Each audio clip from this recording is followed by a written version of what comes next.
জাহান্নাম এত কঠিন জায়গা, কিন্তু আমরা জাহান্নাম সম্পর্কে কোনো চিন্তাই করি না। গল্পের মতো মাথাতে আছে, গল্পের মতো।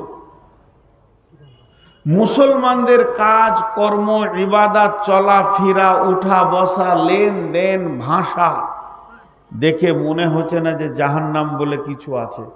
জাহান্নামের খবর তো মুসলিম ছাড়া অন্য জাতির কাছে নেই। তাদের কাছে যেগুলো আছে ধোঁয়াশা, হালকা, অত ক্লিয়ার জাহান্নাম সম্পর্কে কথা তাদের কাছে নেই। আল্লাহর নবী বলছেন জাহান্নামকে প্রথম 1000 বছর জ্বালিয়ে আগুনের রং হলো লাল, দ্বিতীয় 1000 বছর জ্বালালো আগুনের রং হলো সাদা, তৃতীয় 1000 বছর যখন জ্বালালো আগুনের রং হয়ে গেল কালো। এত কালো পৃথিবীর কোনো কালোর সঙ্গে মিলবে না। ওই জাহান্নামের আগুনে যখন মানুষকে ফেলে দেয়া হবে, পা উপর দিকে থাকবে, 70 বছর জাহান্নামের নিচে চলতে থাকবে। সে আগুনের রূপ দেখবে কেমন, পানির মতো তরল আগুন পাবে, চলতে চলতে উষ্ণ আগুন পাবে, আরো যাবে, আগুনের যেন রূপ আর মূর্তি চেঞ্জ হচ্ছে। সেই হাদিসের মধ্যে আছে জাহান্নামের ভিতরে 4 শ্রেণীর লোক আছে, গোটা জাহান্নাম তাকে তোলপাড় করে দেবে। এত জোর চিৎকার মারবে, জাহান্নামের এক প্রান্ত থেকে আর এক প্রান্তে তারা দৌড়বে, তারা ছোটাছুটি করবে, এবং তাদের ওই ছোটাছুটি দরাদরি এবং তাদের ওই চিৎকার অন্য জাহান্নামীরা বিরক্ত হয়ে প্রতিদিন আল্লাহকে দরখাস্ত দিবে, মাবুদ রে, যদিও জাহান্নাম, আল্লাহ তুমি ওদেরকে অন্য জাহান্নামে করে দাও আর আমাদেরকে অন্য জাহান্নামে করে দাও। মাবুদ রে, এদের আচরণ এমন হয়ে গেছে এক জাহান্নামে থাকতে ইচ্ছা করছে না। সেই 4 শ্রেণীর লোককে, 1 নম্বরে হলো নিজের শরীরের মাংসকে নিজেই দাঁত দিয়ে টেনে ছিঁড়বে। এই লোকটিকে পৃথিবীর বুকে গীবত করেছে, পরনিন্দা পরচর্চা করেছে, সব সময় মানুষের পেছনে কথা বলে বলে মানুষকে কষ্ট দিয়েছে। 2 নম্বরে হলো মুখ দিয়ে ঝর্ণার মতো রক্ত পুঁজের বন্যা বইবে আর এত দুর্গন্ধ হবে অন্য জাহান্নামীরা ওখানে থাকতে চাইবে না। এই লোকটিকে পৃথিবীতে খিস্তি করে গালিগালাজ করেছে, একে অপরকে গাল দিয়েছে, নোংরা নোংরা ভাষা বলেছে, খিস্তি করেছে। 3 নম্বর হলো ওই লোকটি পেটের ভিতরে নাড়ি ভুঁড়ি কলিজা ফ্যাপসা কিছুই থাকবে না, সব যেন বেরিয়ে যাবে, জাহান্নামের ভিতরে ওগুলোকে টেনে নিয়ে বেড়াবে আর গাধার মতো চিৎকার করবে। লোকটিকে পৃথিবীতে মাল মেরেছে, নারী মেরেছে, লোকের জমি জায়গা দাবিয়ে নিয়েছে, বিপিএল এপিএল এর মালকে মেরেছে, সরকারের বরাদ্দ মাল মেরেছে, আর আপনার কিনা রেশনের মাল মেরেছে। যেদিক থেকেই মাল মার হোক না কেন তার পেটের ভিতরে নারী ভরে থাকবে না। 4 নম্বরে হলো আগুনের সন্দুকের ভিতরে থাকবে, তাকে তালা মেরে দেয়া হবে, আগুনের বিছানা তারকে জড়িয়ে দিয়ে ভরে দেয়া হবে, আর ওই সন্দুকটা বাক্সটাকে নিয়ে গোটা ময়দান জাহান্নামকে তোলপাড় করবে। লোকটিকে পৃথিবীর বুকে ওই লোকটি সুদ নামে সুদের সঙ্গে জড়িত ছিল, সুদ খেয়েছে, সুদের কারবার করেছে, আল্লাহকে ওই আযাবের ভিতরে দিবি।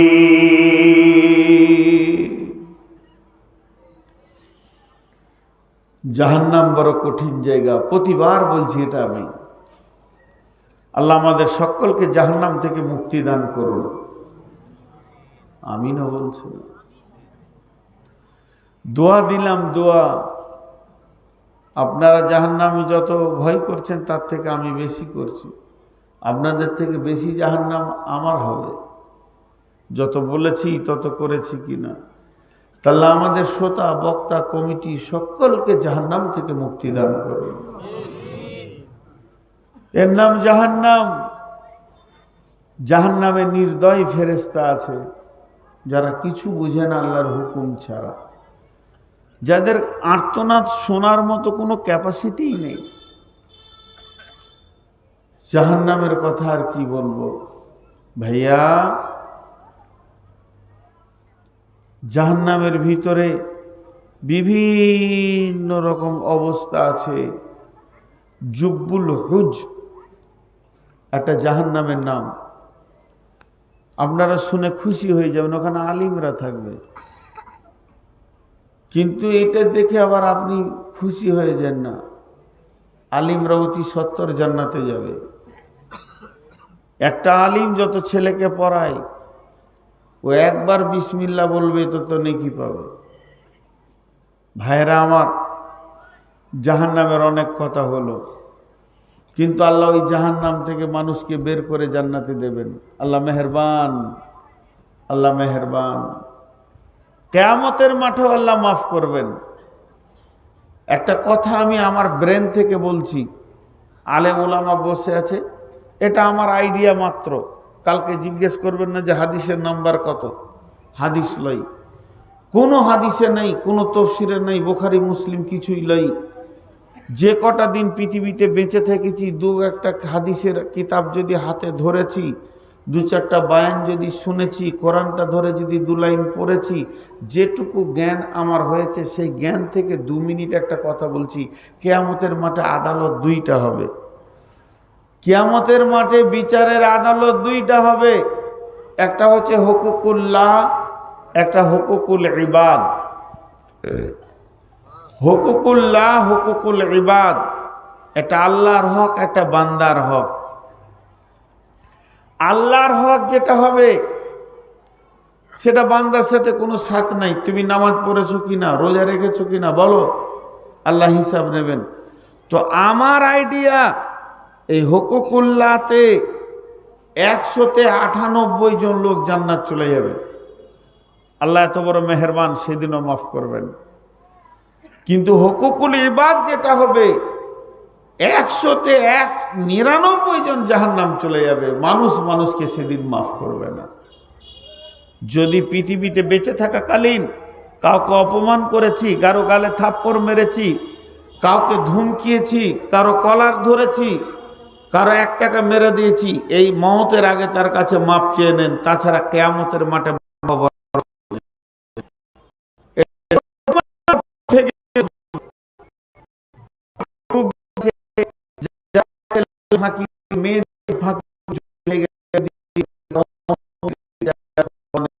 কি করে আপনার পার হওয়ার রাস্তা আছে। যে হুকুকুল ইবাদে মানুষ আটকে যাবে, প্রচুর আটকাবে।